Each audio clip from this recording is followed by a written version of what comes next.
Et bonjour à tous et bienvenue dans cette nouvelle vidéo. Alors ça fait très longtemps que je n'ai pas sorti la caméra. Pendant mon absence sur YouTube, il s'est passé pas mal de choses. En gros, quelque part dans la forêt, je suis en train de construire un terrain. Bon, ça je vous présenterai ça dans les prochaines vidéos. Il y a 2-3 jours, je me suis fait une entorse au pied gauche, donc là je sais pas si on va le voir, j'ai une belle attelle. Je suis parti rouler au skatepark de Lille, donc au hall de la glisse. Je voulais faire un 3-6 sweep sur la résie. C'est parti en cacahuète. Mon pied est resté en haut et la cheville elle a fait clac et ça a fait un beau craquement. Mais bon, assez de blabla. Aujourd'hui, comme vous l'avez vu dans le titre de la vidéo, je vais vous présenter mon vélo. Donc je vais vous présenter toutes les pièces qu'il compose. Bon, il y a un peu de vent, j'espère quand même qu'on va m'entendre parce que j'ai pas de micro, donc j'espère que le micro du téléphone va faire le taf. On va commencer par le haut. Donc nous sommes sur des poignées Audi en 110 mm, donc 110 mm c'est la longueur des poignées. Guidon fédéral en 9.5, donc 9.5 ça correspond à la hauteur du guidon. Petite potence des familles SM, si je me trompe pas elle est en 50 mm, donc 50 mm c'est la longueur de la potence. Jeu de direction Colonie, fourche Odyssey R25. Alors cette fourche elle est vraiment badass parce qu'elle est solide, meilleure qualité prix et alors elle est garantie à vie si vous la modifiez pas. Je dis ça parce que mon ancienne fourche en fait je l'ai coupée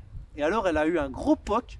Et j'ai voulu jouer avec la garantie, mais quand j'ai lu les conditions, en fait, si elle est modifiée, en fait, elle est plus garantie. Donc voilà, donc j'étais un peu baisé. Nous sommes sur un cadre Total Kilabi K4 en 20.7, boîtier de pédalier Colonie en 19 mm. 19 mm, en fait, c'est le diamètre de ton axe. Si tu veux un pédalier, par exemple, en 22 mm, tu dois acheter des roulements en 22 mm. Idem pour 24, 19. Pédalier fondation en 165 mm. Pédale des familles Odyssey en alu. Et même quand tes pieds sont mouillés, mon gars, tu peux y aller pour que ça décroche. Chaîne Cult à demi-maillon, donc c'est plus facile pour les régler et c'est plus solide qu'une chaîne basique. On est sur une couronne Taylorder en 28. Donc 28 dents, c'est le nombre de dents que tu as sur ta couronne. Donc 32, la couronne est plus grosse. 25, la couronne est plus petite. Plus ta couronne est grosse ici, plus tu vas avoir dur à pédaler en fait. Tu vas devoir faire moins de tours pour aller plus vite. Tu suis la logique. Selle Total BMX, on peut reconnaître ici à la petite guêpe. Une paire de pneus KHE, celui-là c'est le modèle rigide. T'en as un qui est beaucoup plus souple, mais celui-là est très rigide.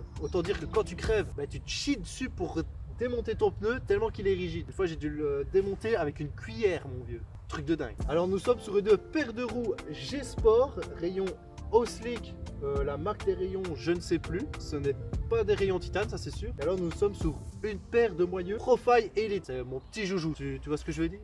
Je pense que c'est tout. Hop hop hop, petite info exclusive, je serai au FIS de Montpellier du 17 au 21 mai et au FIS de Reims du 9 au 11 juin. Alors c'est une vidéo courte et brève, mais bon, j'ai pas pu rouler, désolé pour le riding, il n'y aura pas de riding dans cette vidéo. Sur ce, on se dit à bientôt. Salut tout le monde!